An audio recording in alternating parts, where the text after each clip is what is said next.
So you ordered your decking, it was just delivered, and you're excited to get started building your dream deck. But the wood isn't quite ready yet. Settle down. Not you. The wood. That's right, your deck boards must be conditioned to your environment before installation. Professional deck installers know that in order to keep your deck boards from unwanted, excessive movement such as cupping, shrinking, and expansion, the boards must acclimate to your local temperature and humidity levels before installing them. Here are just a few steps you can take to acclimate your deck boards properly. Choose a place on your property where the decking can acclimate for 7 to 14 days. To ensure bottom boards are well ventilated, place the decking on top of blocks of wood.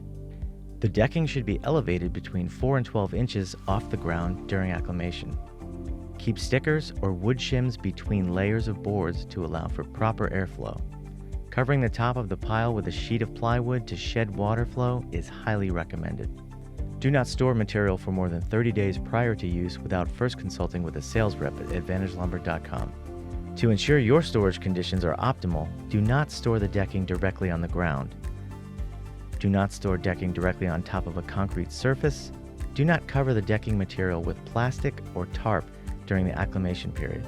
Covering with a tarp or plastic will trap moisture and cause stability issues. Keep the material dry until installation. Do not store decking in a garage or any other enclosed area. For more information about storage and handling, visit AdvantageLumber.com.